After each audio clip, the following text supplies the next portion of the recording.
10th में हो, आपका सिलेबस अभी तक कंप्लीट नहीं हुआ है, एग्जाम्स नजदीक आ रहे हैं, but still you don't have the motivation, आपके अंदर मोटिवेशन नहीं है अपने सिलेबस को खत्म करने का, पढ़ाई करने का, so this video is for you. इस वीडियो में हम कंप्लीट रोड मैप डिस्कस करेंगे सारे क्लास 10 स्टूडेंट्स के लिए फॉर योर बोर्ड एग्जाम्स, कि अभी से लेकर फरवरी तक आपको अपनी स्टडी कैसे करनी चाहिए सो दैट अपने बोर्ड एग्जाम्स में अच्छे से अच्छा स्कोर कर पाओ। Okay, so hi everyone, I am Madhu and आज इस वीडियो में हम पूरा रोड मैप जो है आपके क्लास 10th का वो डिस्कस करने वाले हैं एंड सभी क्लास 10 स्टूडेंट्स के लिए ये बहुत ही ज्यादा हेल्पफुल वीडियो रहेगा, so watch this video till the and. Okay, so friends देखो, हमारे पास टाइम बहुत कम रह गया, बहुत कम टाइम आपके पास बाकी है, ऑलमोस्ट आधा अक्टूबर खत्म हो चुका है, आज अक्टूबर 14 है and almost half of the October is over. तो आपके पास October, half October, November, December and January, so 3.5 months आपके पास बाकी हैं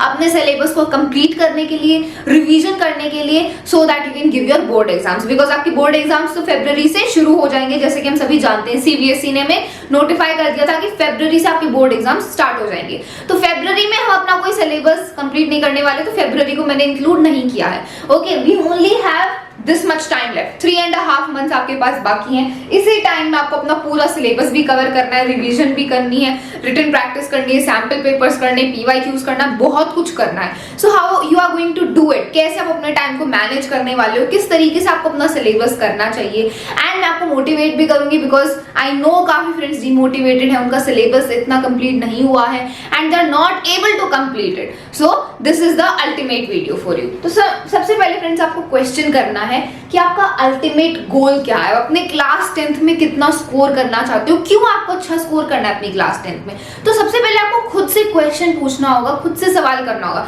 बिकॉज देखो सारे आंसर्स आपको अपने आप से ही मिलेंगे, that why you are doing this and आपका कितना गोल है, उसके लिए आपको क्या क्या करना होगा। तो सबसे पहले जब भी आप ये प्रोसेस स्टार्ट कर रहे हो अपनी पढ़ाई का, तो आपको अपने आप को क्वेश्चन करना है, सवाल पूछने हैं कि आपका अल्टीमेट गोल क्या है, how much do you want to score in your class 10th board exams, and आप वो स्कोर अच्छा क्यों करना चाहते हो, अपने पेरेंट्स के लिए, फ्रेंड्स रिलेटिव्स को दिखाने के लिए, या फिर अपने खुद के लिए, कॉन्फिडेंस बूस्ट अप करने के लिए, कंसेप्ट्स को समझने के लिए, क्यों आप स्कोर करना चाहते हो। ठीक है, तो ये आपको क्वेश्चन करना होगा खुद से। जब आप खुद से क्वेश्चन पूछोगे then you will get all the answers कि हाँ मैं 90 प्लस स्कोर करना चाहता हूँ, 95 प्लस स्कोर करना चाहती हूँ and I want to score good because मेरे कॉन्सेप्ट्स का जो कॉन्सेप्ट स्ट्रांग होंगे, मेरा बेस यहाँ पर स्ट्रांग बन जाएगा आगे फ्यूचर स्टडीज के लिए। आगे आप पढ़ोगे क्लास 11th में, 12th में, तो आपका जो बेस है वो स्ट्रांग क्लास 10th में ही बनता है, इसलिए कंसेप्ट की अंडरस्टैंडिंग होनी चाहिए।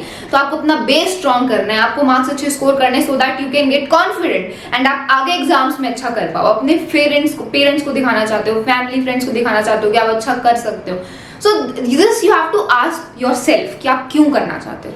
ठीक है, जब आपको अपने आंसर्स मिल जाते हैं then you have to move towards it कि हाँ मुझे ये करना है, now I have to work for it, ये मेरा गोल है, अब मुझे इसके लिए काम करना है। Okay, so first you have to decide your ultimate goal.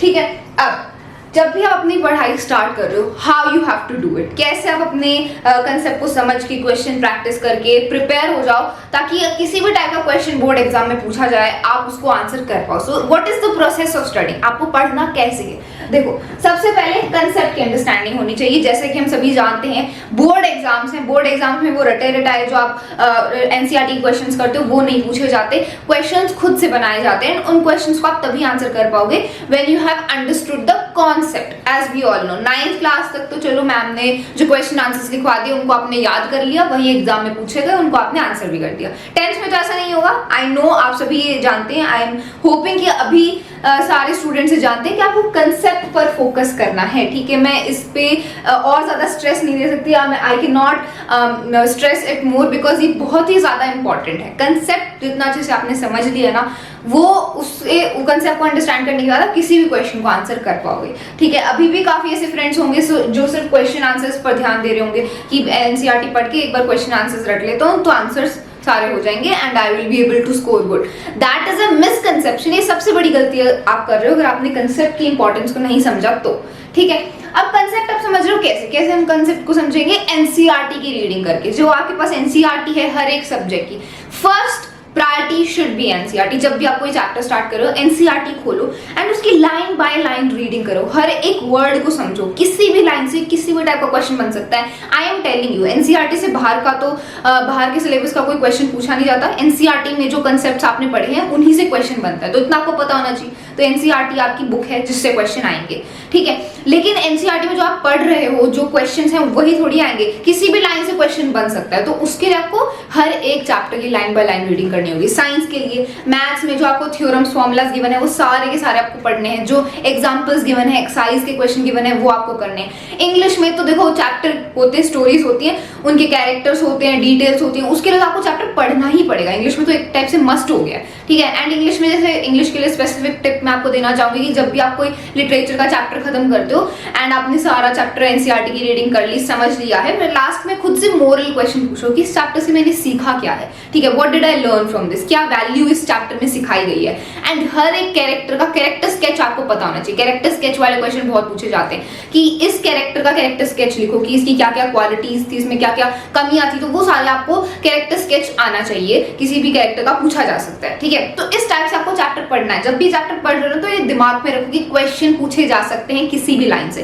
Question वाला माइंडसेट रखोगे ना, then you will read it like understanding. Okay, ये एक टाइप से प्रो टिप है जो मैं खुद भी इसको यूज करती हूँ। मैं क्लास 12th में हूँ and I have given class 10th board exams. तो आप जब भी चैप्टर पढ़ रहे हो ना, तो ये ध्यान में रखो कि क्वेश्चन किस टाइप का बनेगा। तो जब आप क्वेश्चन वाला अप्रोच रखोगे then you will be able to frame questions and then आप उनके आंसर भी कर पाओगे। किसी भी टाइप का क्वेश्चन बन जाएगा, आप उनको आंसर कर पाओगे। ओके, एंड क्लास 10th देखो बिल्कुल भी डिफिकल्ट नहीं है, you can easily do that, ठीक है। इतना कोई डिफिकल्ट आपके कॉन्सेप्ट्स है नहीं, अगर आप उनको लाइन बाय लाइन रीडिंग करते हो you can easily do it. Okay, NCERT में से आप कंसेप्ट्स को अंडरस्टैंड करोगे। अगर एनसीईआरटी आपको समझ में नहीं आती, बिकॉज एनसीईआरटी में कई बार ऐसा होता है कि लाइंस जो है कॉम्प्लिकेटेड होती है, मुश्किल होती है, हमें नहीं समझ में आती, फिर हम क्या करेंगे। देखो आप यूट्यूब पे जाकर फुल एक्सप्लेनेशन वीडियोस देख सकते हो। इतने सारे यूट्यूबर्स के फुल एक्सप्लेनेशन की वीडियोस यूट्यूब पर अपलोडेड है। हमने अपने चैनल पे हर एक चैप्टर के एनसीईआरटी की लाइन बाय लाइन रीडिंग करके फुल एक्सप्लेनेशन की वीडियोस अपलोड कर रखे हैं। तो एनसीईआरटी के साथ साथ जब आप पढ़ रहे हो तो फुल एक्सप्लेनेशन की वीडियोस खोल लो ताकि आपको एनसीईआरटी इजीली समझ में आ जाए। क्लियर? ऐसे आप अपने कंसेप्ट्स को समझने वाले हो। कंसेप्ट आपने समझ लिया, चैप्टर पढ़ लिया, उसके बाद क्या करेंगे, उसके बाद हम बनाएंगे अपने नोट्स। नोट्स कैसे बनाते हैं, देखो चैप्टर को समझने के बाद नोट्स बनाए जाते हैं। जैसे मान लो आपने एक टॉपिक समझ लिया, for example I am taking the example of science का चैप्टर नंबर 6 लाइफ प्रोसेसेस। उसमें आपने न्यूट्रिशन वाला जो टॉपिक है वो पूरा अच्छे से समझ लिया। एक टॉपिक समझने के बाद फिर आप साथ साथ में नोट्स भी अपने बनाओगे, ठीक है। नोट्स कैसे बनाने हैं, चैप्टर को समझने के बाद आपको उसके शॉर्ट फॉर्म में नोट्स बनाने होते हैं, ठीक है। लाइक समझने के लिए, रिवाइज करने के लिए, जब आप आपके एग्जाम नजदीक आएंगे तब आप पूरा चैप्टर तो दोबारा पढ़ोगे नहीं, तो नोट्स आपको उस टाइम हेल्प करेंगे फॉर रिवीजन, ठीक है। तो जैसे आपने न्यूट्रिशन पढ़ लिया, तो न्यूट्रिशन में भाई माउथ में ये वाला ग्लैंड प्रेजेंट होता है एंड इसमें ये वाला जो एंजाइम है वो रिलीज होता है। तो आपने ऐसे शॉर्ट फॉर्म में एब्रीविएशंस बना के लिख लिया ताकि आप याद रख पाओ, अपने याद रखने के लिए जो नोट्स होते हैं, ठीक है। वो शॉर्ट होते हैं चैप्टर से एंड वो रिवीजन में आपकी हेल्प करते हैं। एंड काफी फ्रेंड्स यहाँ पर मेरे से पूछ रहे हैं कि दीदी नोट्स कैसे बनाए, कहाँ से हम लें, क्या जो टीचर्स नोट्स लिखा रही है वो बेटर हैं या फिर खुद से बनाएं या और कहीं से ले लें। सबसे बेस्ट नोट्स वो होते हैं जो आपने खुद बनाए हैं। This is the ultimate answer. आप कई बार सुनोगे इसको कि भाई खुद के नोट्स बनाने चाहिए, खुद नोट्स बनाने चाहिए, and it is true also. ये सच है कि अपने नोट्स सबसे बेस्ट होते हैं, बिकॉज आपने जिस तरीके से चैप्टर को समझा है एंड देन उसको शॉर्ट करके लिखा है वो सबका डिफरेंट होता है, यूनिक तरीका होता है ना। इसलिए अपने नोट्स खुद बनाओ। बेशक आप अपने टीचर की हेल्प ले सकते हो, जो आपको दूसरे नोट्स प्रोवाइड किए जा रहे हैं उनकी हेल्प ले लो, उनमें से कुछ आप लाइनें इंक्लूड कर सकते हो, लेकिन अपने नोट्स को खुद डिजाइन करो। That will be the best and वो रिवीजन में आपको सबसे ज्यादा हेल्प करेंगे, ठीक है। देन नोट्स आपने बना लिए, फिर हम क्या करेंगे, फिर हम क्वेश्चन आंसर्स की प्रैक्टिस करने वाले हैं। सबसे पहले तो आप देखो जब भी आप लाइन पढ़ रहे होगे तो क्वेश्चन वाला अप्रोच तो आपको रखना ही है कि इस टॉपिक में से इस टाइप का क्वेश्चन बनेगा तो मैंने इसको ऐसे आंसर करना है, वो तो आपको रखना ही है। देन आप एनसीईआरटी के क्वेश्चन आंसर्स को प्रैक्टिस करोगे। जो पीछे क्वेश्चंस गिवन होते हैं बहुत कम ही होते हैं, 10-20 के अराउंड होते हैं, उनको आपको प्रैक्टिस करना है, ठीक है। एनसीईआरटी के क्वेश्चंस करने के बाद देखो जो आपके पास अगर कोई रेफरेंस बुक है वहां से आप और ज्यादा क्वेश्चंस की प्रैक्टिस कर सकते हो। Otherwise you can have NCERT exemplar, ठीक है। बहुत सारी रेफरेंस बुक्स हैं, उनमें से आप और ज्यादा क्वेश्चंस की प्रैक्टिस कर सकते हो। तो अब आपका प्रैक्टिस वाला जो सेशन है वो होता है, कंसेप्ट का आपने समझ लिया, नोट्स बना लिए, देन प्रैक्टिस, उसमें आप क्वेश्चन आंसर्स की प्रैक्टिस करोगे। PYQs आप इसमें कर सकते हो, whatever questions you have at with you, okay। then question answers practice कर लिए, फिर हम क्या करेंगे, रिवीजन करेंगे।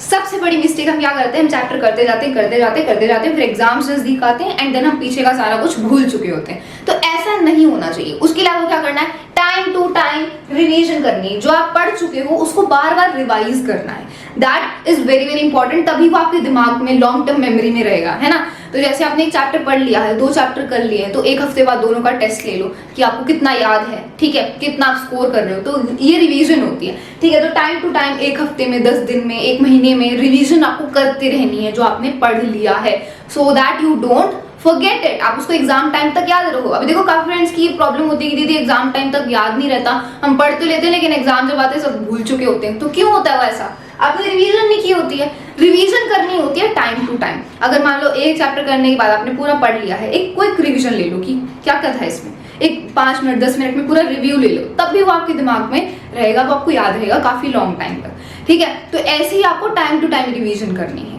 ऐसा नहीं कि बस आप रेगुलरली कंटिन्यूसली करते ही जा रहे हो अपना syllabus and you are not looking back at it. सबसे बड़ी मिस्टेक तो ये नहीं है करना। रिवीजन हो जाती है तो ऐसे आपका जो सिलेबस है वो कंप्लीट हो जाएगा। अक्टूबर आधा आपके पास बाकी है, नवंबर दिसंबर। सो आई एम होपिंग दिसंबर के एंड तक आपका सारा सिलेबस हो जाना चाहिए, बिकॉज जनवरी वाला जो मंथ है ना उसमें हम पूरी रिवीजन ही करेंगे। उसमें आप सैम्पल पेपर्स करने वाले हो, उसमें PYQs प्रैक्टिस करोगे, टेस्ट पेपर्स करने, बहुत कुछ करना है ना। तो उसमें तो वो हमने पूरा जो जनवरी का मंथ है वो रिवीजन के लिए छोड़ दिया है। तो अक्टूबर ये जो आधा है, नवंबर एंड दिसंबर, इसमें आपको अपना पूरा का पूरा सिलेबस कंप्लीट करना है, ठीक है। तो जितना भी आपका सिलेबस बाकी है सबसे पहले एनालाइज कर लो कि कितना आपका सिलेबस बाकी, कितने चैप्टर्स बाकी and how you are going to do it, ठीक है। तो ये गोल मैं सभी स्टूडेंट्स को दे रही हूँ that you have to complete your syllabus till the end of December, ठीक है। दिसंबर के एंड तक तो आपको सब कुछ कंप्लीट कर लेना चाहिए, बिकॉज जनवरी में आप रिवाइज करोगे, वीक टॉपिक्स को स्ट्रॉन्ग करोगे एंड ऑल दैट, ठीक है। तो रिवीजन हो गई। फिर आपको क्या करना है, फिर हम करेंगे सैंपल पेपर्स। देखो रिवीजन तो आप रिवीजन हम जनवरी के मंथ में करने वाले हैं एंड ये टाइम टू टाइम छोटी छोटी जो रिवीजन है वो तो आपको करती रहनी है, ठीक है। एंड सारा सिलेबस हो जाएगा, फिर सारे सिलेबस की भी रिवीजन होगी जनवरी में, ठीक है। देन रिवीजन के टाइम जब आप रिवीजन कर रहे हो, रिवीजन आप सारे सिलेबस की कर लेते हो, कंसेप्ट स्ट्रॉन्ग कर लेते हो, then you have to do the sample papers, ठीक है। सैंपल पेपर्स CBSE ने भी अपने ऑफिशियल सैंपल पेपर्स रिलीज कर रखे हैं और दूसरी रेफरेंस बुक में भी बहुत सारे सैंपल पेपर्स अवेलेबल हैं, ठीक है। तो सैंपल पेपर्स को प्रैक्टिस करना ना इतना ज्यादा इंपॉर्टेंट है।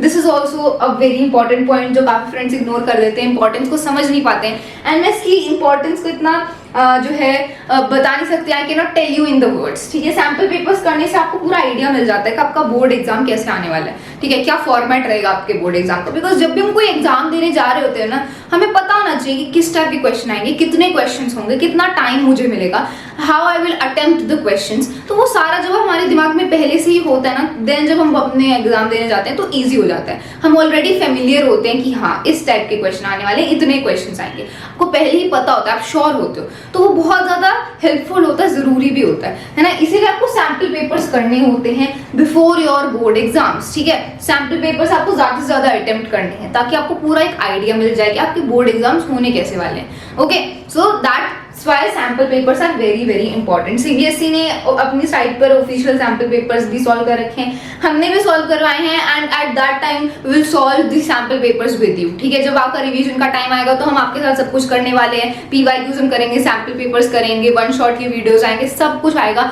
एंड ऑलरेडी चैनल पर अपलोडेड भी है, ठीक है। So everything is will be available to you. सारे के सारे जो वीडियोस हैं वो आपके लिए अवेलेबल होंगे चैनल पर, you can check them out also. तो ये आपका पूरा जो फ्लो है, ये पूरा जो प्रोसेस है स्टडी का, ये होना चाहिए, that concept, then notes, then practice, then revision and then sample papers, ठीक है। क्वेश्चंस जो आप कर रहे हो तो इसी में आप अपने PYQs भी कर लोगे, प्रीवियस ईयर क्वेश्चन करने भी इंपॉर्टेंट होते हैं, ठीक है। अब यहाँ पर कुछ मैं आपको जनरल टिप्स देना चाहूंगी फॉर योर क्लास 10 स्टूडेंट्स कि आपको कैसे अपने एक टाइप से सिलेबस को तो आपने इस तरीके से कवर करना है, but some extra tips that will help you. तो रिटन प्रैक्टिस जितनी ज्यादा हो सके उतना बेटर है। मैंने खुद पर्सनली रिटन प्रैक्टिस कम करी थी अपने क्लास 10 के बोर्ड एग्जाम्स के लिए and I faced consequences for it. मुझे उसका नुकसान भी झेलना पड़ा बिकॉज मेरे काफी क्वेश्चंस छूट गए थे, I was not able to write fast, मैं आंसर्स फॉर्म नहीं कर पा रही थी। तो रिटन प्रैक्टिस करना बहुत ही ज्यादा इंपॉर्टेंट है and I can tell you from personal experience. मैंने क्लास 10 की बोर्ड एग्जाम्स दे दी, 11th कर लिए, 12th में आई एम सो 10th के बोर्ड एग्जाम्स के लिए अगर आप अच्छा स्कोर करना चाहते हो ना, तो रिटन प्रैक्टिस बहुत ही ज्यादा इंपॉर्टेंट है। जितनी ज्यादा आपने लिख लिख के प्रैक्टिस करी है, लिख लिख के क्वेश्चंस किए हैं, नोट्स बनाए हैं, जितनी ज्यादा रिटन प्रैक्टिस आपने करी ना, बहुत फायदा होगा आपको बोर्ड एग्जाम्स में इसका। ठीक है, तो रिटन प्रैक्टिस करने से क्या क्या फायदे होंगे? आप अपने आंसर्स खुद बना पाओगे। जब भी क्वेश्चन पूछे जाएंगे तो आपको आंसर तो खुद ही बनाना पड़ेगा ना, जो आपने कंसेप्ट समझा है उससे आप अपना आंसर फॉर्म करोगे। तो वो फॉर्मेशन करने के लिए आपकी इंग्लिश अच्छी होनी चाहिए, ऑब्वियस सी बात है, बिकॉज इंग्लिश में है हमारे क्वेश्चन आंसर्स होते हैं and we have to answer them. तो उसके लिए आंसर फॉर्मेशन के लिए आपकी ज्यादा से ज्यादा रिटन प्रैक्टिस होनी चाहिए। टाइम मैनेजमेंट एक बहुत ही बड़ी लाइक टाइम मैनेजमेंट की वजह से काफी फ्रेंड्स के पेपर छूट जाते हैं एंड देन दे रेग्रेटेड। तो टाइम मैनेज आप अच्छे से कर पाओ, उसके लिए भी आपकी रिटन प्रैक्टिस होनी चाहिए कि आप जल्दी जल्दी आंसर्स लिख पा रहे हो, जल्दी जल्दी आंसर्स फॉर्म कर पा रहे हो, है ना। तो वो भी रिटन प्रैक्टिस से ही आती है। ओके, तो ये सारा का सारा जो आपको ये सारे जो फायदे हैं ये रिटन प्रैक्टिस से होते हैं एंड इसीलिए आपको ज्यादा से ज्यादा रिटन प्रैक्टिस अपने अभी इस टाइम में करनी है। ठीक है, जो भी आप क्वेश्चन आंसर्स कर रहे हो, नोट्स बना रहे हो, लिख लिख के करो। जो भी याद कर रहे हो लिख लिख के करो, कोई नुकसान नहीं होगा, इसका फायदा ही होने वाला है। ठीक है, रिटन प्रैक्टिस नहीं करोगे देन उसका नुकसान आपको झेलना पड़ेगा। Okay, then analysis and keeping track of your mistakes. ठीक है, ये एक बहुत ही इंपॉर्टेंट टिप है जो मैं आप सभी क्लास 10 स्टूडेंट्स को देना चाहती हूँ कि हमेशा एनालिसिस करते रहो कि आपके कितने चैप्टर्स हो गए, अब इतना बाकी है, अब इतना टाइम आपके पास बाकी। जब भी आपके सामने क्लियर इमेज होगी ना कि इतने चैप्टर्स बाकी हैं, इतना टाइम बाकी है, मुझे ऐसे कंप्लीट करना होगा, जब एक क्लियर इमेज रहती ना then we can easily complete it. हमारे पास एक स्ट्रैटेजी बनाना, एक प्लान बनाना इजी हो जाता है। जब सब कुछ ऐसे मेसी होता है, हमें कुछ भी क्लियर नहीं होता कि कितने चैप्टर बाकी हैं, कौन से मेरे वीक टॉपिक्स हैं, कितना टाइम बाकी है, then you don't find the motivation also. हम डीमोटिवेट भी हो जाते हैं एंड हमें एक क्लियर इमेज नहीं मिलती, तो हम पढ़ भी नहीं पाते अच्छे से। इसीलिए सब कुछ अच्छे से आप विजुअलाइज करो, उसको एनालाइज कर दो कि इतने चैप्टर मेरे डन है, मैंने 100% खत्म कर दिए हैं, इतने मेरे बाकी हैं, इसमें मेरे ये वीक टॉपिक्स हैं, मेरे पास इतना टाइम बाकी है। तो वो एनालिसिस करना जरूरी है। You have to do that before starting your studies. ठीक है, then keeping track of your mistakes. जब भी आप क्वेश्चन आंसर प्रैक्टिस कर रहे हो तो आपको पता चलेगा कि हाँ ये वाला टॉपिक मेरा वीक है, मुझे इसमें से ये समझ में नहीं आया है। तो अपनी मिस्टेक्स का, अपनी वीक पॉइंट्स का ध्यान रखना है एंड देन आगे उनको स्ट्रॉन्ग करना है रिवीजन के टाइम पे। ठीक है, जब आप रिवाइज करोगे, सैम्पल पेपर्स करोगे, तो then you have to strong your weak points. तो उसके लिए आपको अपने सारे जो मिस्टेक्स हैं, वीक पॉइंट्स हैं, उनका ध्यान रखना होगा। Keeping track of them, this is also very very important. हम इग्नोर कर देते हैं उनको एंड देन आगे हमें नुकसान होता है। Okay, then last and the most important tip for all of the class 10 students, consistency। काफी फ्रेंड्स ऐसे होंगे जो अभी इस टाइम को भी अच्छे से यूज नहीं करेंगे, ये अक्टूबर भी वेस्ट कर देंगे, नवंबर भी वेस्ट कर देंगे, दिसंबर भी वेस्ट हो जाएगा एंड देन जब लास्ट का 1-2 महीना बाकी रह जाएगा उसमें सारा सिलेबस करने लगेंगे। And I am telling you, वो बहुत ही ज्यादा पछताएंगे, रेग्रेट होगा उन्हें एंड नुकसान होगा उनका अगर वो ऐसे कंसिस्टेंट होकर पढ़ाई नहीं करेंगे तो। सो आपको कंसिस्टेंट रहना, you don't have to repeat it. मैंने देखा है काफी क्लास 10 के स्टूडेंट ऐसे ही करते हैं, वो सारा टाइम वेस्ट कर देते हैं अक्टूबर, नवंबर, दिसंबर का, एंड जब लास्ट में जब 1-2 महीना रह जाता है, कुछ डेज बाकी रह जाते हैं, उसी में सारा सिलेबस करने लगते हैं, रिवीजन सब कुछ उसमें करते हैं एंड देन क्या होता है, वो अच्छे से नहीं कर पाते, ज्यादा बर्डन हो जाता है सिलेबस का, डीमोटिवेट हो जाते हैं एंड कुछ भी नहीं हो पाता। सो आपको वो मिस्टेक नहीं करनी because you have the tips and I am telling you, आपके पास इतनी सारी रिसोर्सेज है, गाइडेंस आपको मिल रही है, तो आप वो मिस्टेक नहीं करनी है आपको। ठीक है, अपनी जो पिछले स्टूडेंट्स मिस्टेक्स कर चुके हैं उनसे आपको सीखना है, आपको कंसिस्टेंट रहना है। ठीक है, बेशक आप एक दिन में एक टॉपिक कर रहे हो, एक बहुत कम कर रहे हो, लेकिन डेली कुछ ना कुछ करना है। ऐसा नहीं कि आपने कुछ पढ़ा ही नहीं एक हफ्ते तक, फिर 1-2 दिन में सब कुछ चैप्टर्स करे जा रहे हो, तो वो नहीं होना चाहिए। कंसिस्टेंसी होनी चाहिए। एक दिन में मान लो आपने एक ही टॉपिक पढ़ा, कोई बात नहीं, दैट इज लेस, लेकिन हर दिन कुछ ना कुछ करना है। Okay, that is the best way of studying for class 10 board exams. ठीक है, कंसिस्टेंसी होनी चाहिए। कंसिस्टेंट आप रहोगे, इजीली आपका सिलेबस खत्म हो जाएगा, रिवीजन का टाइम बचेगा एंड आराम से अच्छा स्कोर भी कर लोगे, कोई बर्डन भी नहीं बनेगा। ठीक है, मेंटल प्रेशर नहीं आएगा आपके ऊपर, इजीली आप अच्छा कर पाओगे। क्लास 10th बहुत इजी है, आई एम टेलिंग यू, कुछ भी डिफिकल्ट नहीं है। आप 11th-12th में आओगे, आपको असली डिफिकल्टी का पता चलेगा। ठीक है, तो क्लास 10 तो बहुत ही ज्यादा इजी है, बेसिक कंसेप्ट्स हैं जो आपके हर आगे आने वाले कॉम्पिटिटिव एग्जाम्स में यूज होंगे। ठीक है, इसकी इंपॉर्टेंस भी बहुत ज्यादा है, तो ऐसे ही हल्के में मत लो कि ये तो बस कर लेता हूँ फिर आगे देखेंगे, ये यूज होंगे। ये कंसेप्ट जो अभी आप पढ़ रहे हो ना मैथ, साइंस, एसएसटी में, ये सारे जो कंसेप्ट्स हैं ये आगे आने वाले कॉम्पिटिटिव एग्जाम्स में इनका यूज होगा। ठीक है, आगे जो आप कंसेप्ट्स पढ़ोगे उनमें इनका यूज होने वाला है, तो इसको हल्के में मतलब ये बहुत जरूरी है। इन कंसेप्ट्स को आपको स्ट्रॉन्ग करना है and you can easily do it also, ये मुश्किल भी नहीं है। ठीक है, आप आराम से इसको कर सकते हो, इट्स नॉट डिफिकल्ट एंड इतना स्ट्रेस लेने की भी जरूरत नहीं है। मैंने बोर्ड एग्जाम्स दे दिए, रजत ने भी बोर्ड एग्जाम्स अपने दे दिए, he is in class 11। Okay, so we are telling you it's not difficult, you just have to follow some tips. एक स्ट्रैटेजी होनी चाहिए, उसके हिसाब से आप स्टडी करते हो, you can do it. Okay, and I am sure कि जितने भी फ्रेंड्स ये वीडियो देख रहे हैं, जितने भी क्लास 10th के स्टूडेंट्स, आप सभी बहुत अच्छा करोगे। Just make sure you have a plan, you have a strategy and you are consistent. ठीक है, so I hope you found this video helpful. That's all for this video. Thank you so much.